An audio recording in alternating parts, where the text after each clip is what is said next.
Okay, I think we're live now.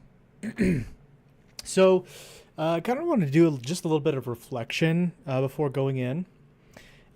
These past probably few, or rather, to this point, the studying calculus and learning calculus, I think, has gone well. I feel like I have a really pretty good conceptual understanding.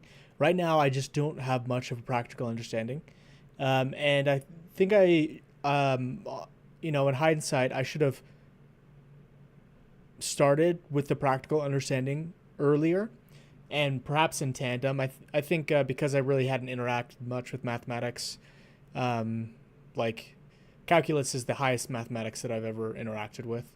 Um, and I haven't interacted with it before. So I think, like, in retrospect, I ought to have started a little bit earlier with the practical stuff and probably done that in tandem with the conceptual side. Um, Additionally, another thing that makes the calculus study not ideal, perhaps is the best way to say it, is that um, it's done just Monday, Tuesday, Wednesday. And so that's like all right, but it's just not like 100% great. I'd prefer to spend a little time every day. And by prefer, I mean it'd be best for my learning to do so. Um, Additionally, I think for these study sessions, I spend a lot of time in doing Anki, which is great. Anki's awesome, but because of the shortness of the sessions, I am actually not able to engage much with the new material, and so I think that slowed me down quite a bit. Um, so I don't know. I think like today, I'm probably only gonna be able to complete the my Anki, and then we'll have to call it. So I think I might try expanding these sessions to 2 hours, um, or maybe I just stick for an hour and just like zip through my Anki. I was describing much more for my Anki, so maybe I'd like just keep that to a minimum. Um, yeah, I think I probably couldn't expand my time that I'm doing this um, in the context of my other priorities. And so I think I'm going to just begin being quick with Anki so I can get through. Like, I do have like quite a bit of practical stuff to like still know, but I feel like I'm like doing pretty good in that regard. So, or rather, making progress. So yeah, I think I also could probably spend 8 hours, or not 8 hours, like maybe 6 hours on. I should, or I could spend, a larger block of time over the weekend, um, to entirely just finish the um, like calculus. I could probably, or I don't know, maybe I think I could. It's possible that I could learn everything I need to, and then to take the test. I do have like a strong or a decent conceptual understanding, so I think it wouldn't be too much of a house of cards with learning the practical side, or yeah, doing that in one day. We'll see though. Okay, on to Anki. The squeeze theorem. This is when you have. Um, okay, so if you have one function that is greater than or equal to another function that's greater than or equal to another function, then and the opposite ends of the like total expression have equal limits, then the center one also has to have equal. Is a function that composed of one or more functions. Applying one function to the result of another. Yeah, I think okay, a hole is something that can be filled. Breaks and jumps cannot. A hole is something you can algebraically work out the discontinuity. Still not sure that one. This is the idea that their inputs are there's an unbroken chain of inputs and outputs for the function. 2.71. It helps model growth and decay.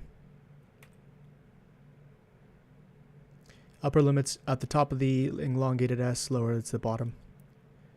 I don't know that one yet. When I say I don't know that one yet, I'm sending it to tomorrow. It's on my list to learn, but you really ought to. Some people will go and do Anki to learn something, and the power of Anki is not in that. The power of Anki, it can be helpful, right? But if you use Anki as merely a learning tool in the initial stages of learning, it's not great. Anki is really powerful when you understand something and then work with it on Anki. Because what you really want is deep understanding. And if you achieve deep understanding, you'll spend way less time using Anki. And then additionally, when you're in the whatever learning activity you're doing, and you work on deep understanding, when you're initially in a learning activity, you often have much richer context to understand the components of everything you're wanting to learn and how they interact. However, with Anki, it's just a question and a response. And so you really don't have a lot of different appendages that you could grab onto to lock in that idea within the broader context of your understanding. So it's a poor tool for just learning something. Like you could use this to learn a language and only have interact with Anki cards, but it just would not be effective. If you want to learn a language well, learn a word, learn in the context of other words, and then place it into Anki, because then you're interacting with a much richer thing rather than all of your learning coming from this flashcard style. So, okay, locked in, and we're continuing. I do know that one. Okay. Conjugate. Oh, okay. It says conjugate here, so I was like, wait, is it not a conjugate? I'm going to do it in mathematics.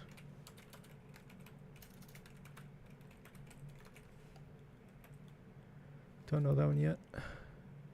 Okay, this is when this is the binomial form that's composed by multiplying 2, 3 or more term forms together, where they're the signs on the sign operators are flipped. By changing the sign between two terms, the conjugate of... Oh! Okay, I'm totally wrong. So this is the conjugate. Wait.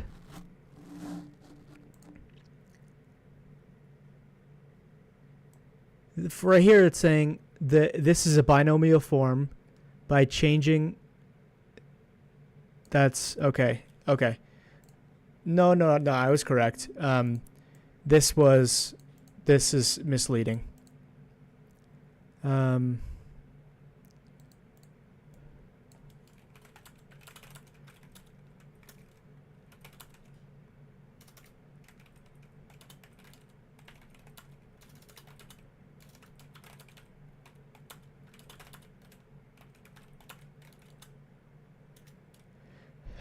In an expression...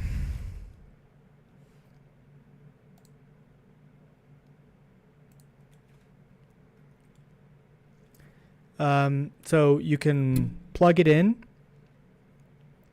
So if you just plug in the limit, you can factor it out, or you can do the limit rule. Well, no, I think those two things are as the input. Okay, simplify the expression, substitute. Oh, and then we can use L'Hopital's rule. Function has like equivalency. So x equal or y equals mx plus b, and expression is mx plus b.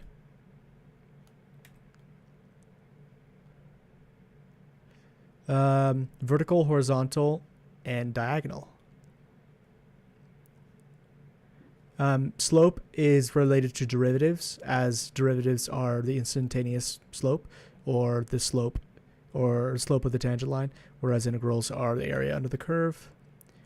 Polynomial is an expression with one or more one or more coefficients or terms. Okay. If it can't be removed algebraically, figure out where you have a given x and it becomes undefined or infinite. Oh, actually, yes. Wait a second. No, vertical asymptotes. That was incorrect. Rationalizing is the process of removing square roots to help with factoring out and like finding a better equation that can be derived algebraically. L'Hopital's rule is to take the derivative of the top and bottom of the top, the denominator and the numerator, and then try to and then take the limit. Okay, so the top one is relates to derivatives, and the bottom one integrals. Slanted asymptotes. I actually can't recall.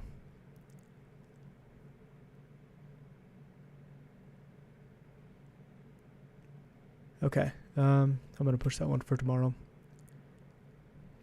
This is when a discontinuity can be removed by algebraically finding an equivalent form of the expression or function. Yeah, function, not expression, that does not have the discontinuity at that point. They're called holes, yep. Function, what does it mean for a function to be less than or equal to another function that for a given input, the output will be less than or equal to? This is an expression with two terms.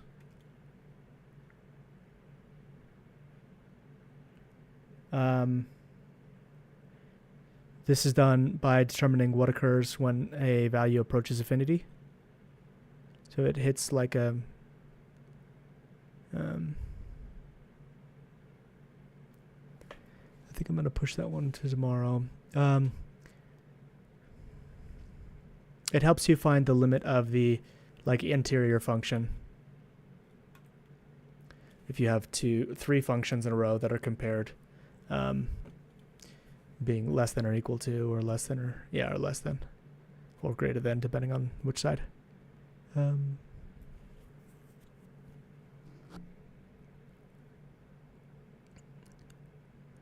Fx dx, or see, f, or I think d over dx.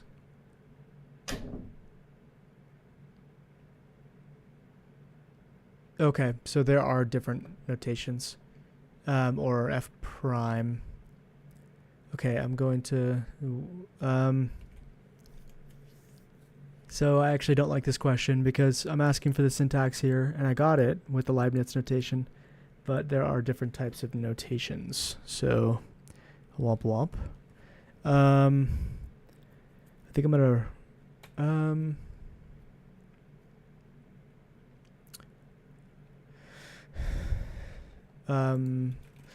For now, we're just gonna do two types. And deal with that. How's the indefinite integral expressed in terms of antiderivatives in calculus? So it is one antiderivative minus another one. Indefinite integral. Oh, sorry. The definite integral. Okay, whoops. I was thinking this is the definite one. Okay, so yeah, this is the f of x plus c. This is in the wrong deck.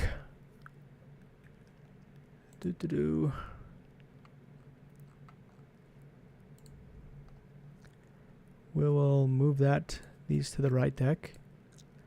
Default. Okay.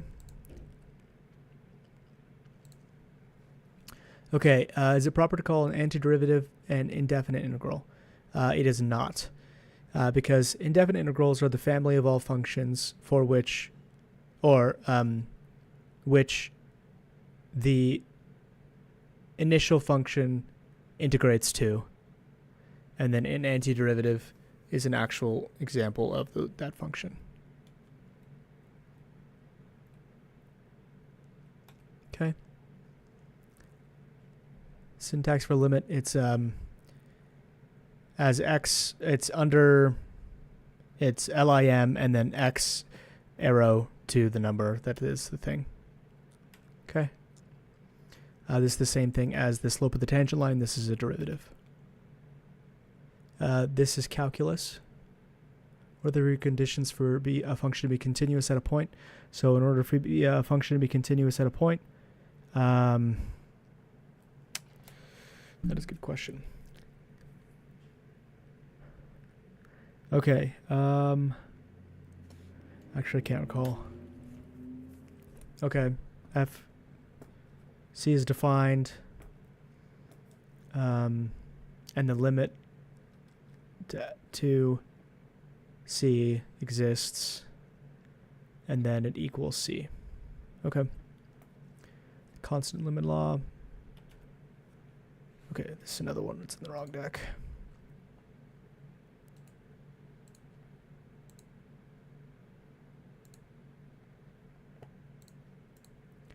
What is an indefinite integration? This is the family of all functions that result from like the set of source, or let's see. This is the resulting family of functions that the set of all functions could integrate to. I don't know if that's a great definition. Yeah. Okay. The secant line, the mean value theorem states that for if you have the secant line that is a differentiable on a closed loop and that is continuous on an open loop and differentiable on a closed loop, then there is a tangent line that matches the secant line at any given point. Okay. Yep. Okay. Let's see. I want to know the information.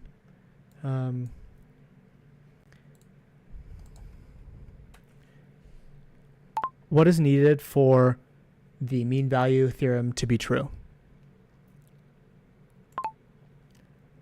I also want that information about whether it has to be closed or open.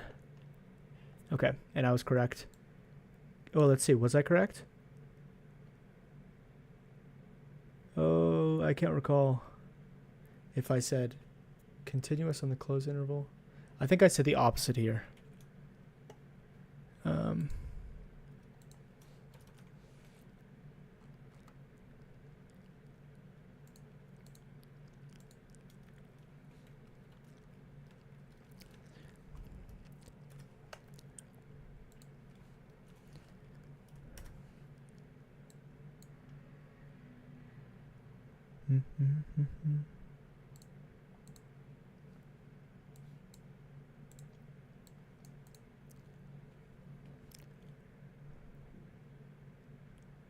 Yeah, I think I'm going to redo that one. As sort of a rigorous foundation for other branches of mathematics, it investigates the ideas of infinities, continuity, and rates of change.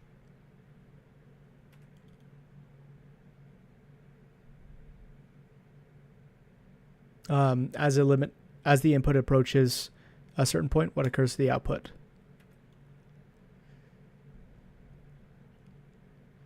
Both of them get nuked. They don't survive.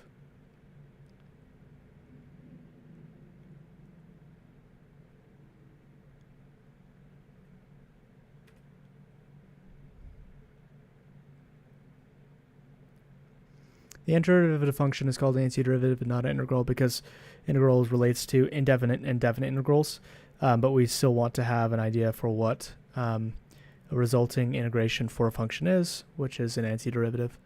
Just helps in terms of like naming to make the distinction.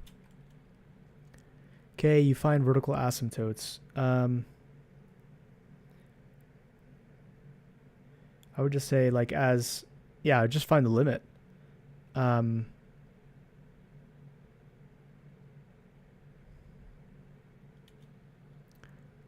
Or x is undefined. Okay, that's actually a better way to say x is undefined. Yeah. How's the indefinite integral expressed? Fx, I think plus c. Yep. Okay, you have the f prime, and then you also have f of x d over dx. Or sorry, d over dx f of x. We'll just send that one through. For it to be continuous on a point, or a function with the input of c has to exist. The function, or rather, the approaching the limit of, if we set the limit to c, then that also has to exist, that like the function. Or if we find the limit of the function at c, that also has to exist. And then the limit of the function at c has to equal the result of the function when the input is c. And it has, so this one described earlier, we have to be continuous on a closed interval and differentiable on an open interval. Okay. Vertical asymptotes, find where the point is undefined. Awesome. Okie dokin. I think we're going to end there. Oops.